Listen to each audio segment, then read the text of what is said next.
وكيف تتزوج وممن تتزوج.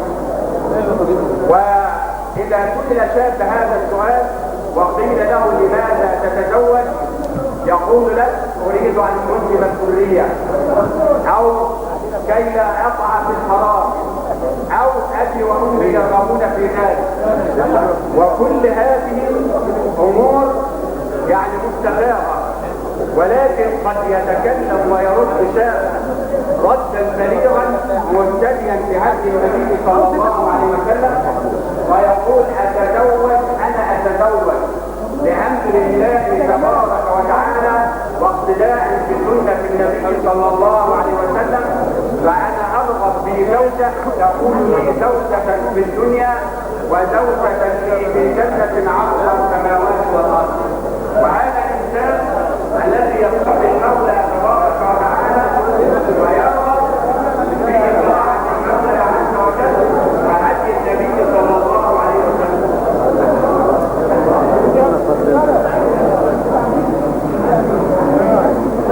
أحبة الله صوت الذكر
باختار البيت الصالح والزوجة الصالحة التي تتقي المولى تبارك وتعالى وتطيع المولى عز وجل وتهتدي بهدي النبي صلى الله عليه وسلم.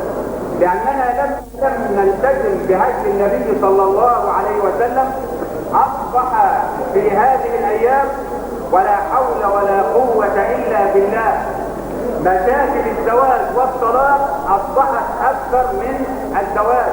أصبح الطلاق الآن ينتشر بين الناس انتشار النار في الهشيم. لماذا؟ لأنهم لم يلتزموا بشرع الله عز وجل ولم يربي رجل امرأته وبنته على طاعة الله ولم يلزمها بالحقوق الشرعية ويؤدبها بآداب النبي صلى الله عليه وسلم، بل ما علمها إلا الجهالة وما علمها إلا الفجور، وتتزوج وبعد شهور تقع في المشاكل ويقع في أمور لا طاقة له بها وتتفكك الأخرى وتبدأ بمشاكل ما في ذلك لم ننصح ولم نهتدي بهذه الدليل وأصبحنا نأتي إلى المساجد لكي نقضي بعد الرب أو نقوم بأداء واجب، وأصبحت الموعظة تأتي تدخل من أذن وتخرج من الأذن الأخرى وكأن حالنا يقول سمعنا وعصينا مثل ما فعل اليهود. فلو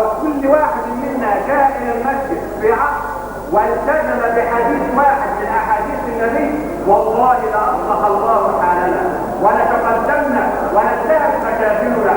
ولكن لما أعرضنا عن العلم الشرعي وعن طاعة الله وعن طاعة النبي صلى الله عليه وسلم أصبح هذا هو حالنا وأصبح هذا هو مصيرنا. يا عباد الله لا تلقوا التبعية ولا تضع على غيركم فلكل منا يسأل نفسه. الرب نجح على طاعة الله وعلمها حقوق زوجها ونصحها. اليوم تنصح ابنتها بطاعة زوجها. هل علم هذا الأب ابنتها وقال لها إن طاعة الزوج من طاعة الرب؟ هل علمها ونصرها وقال لها إذا بات زوجك عليك راض بات الملائكة تلعنك حتى الصباح؟ هل قال لها لو كان الزوج قيحا ودما ومضيبا ولعقته الزوجة بلسانها ما وفره حقه؟ هل علمها ذلك؟ ما علمها ذلك ولا أخبرها بذلك، فزوجها جاهلة.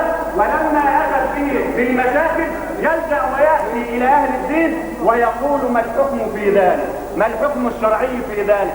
أنت ربيتها على طاعة الله وعلى سنة رسول الله وزوجتها على الأحكام الشرعية حتى تسأل في المشاكل عن الشرع.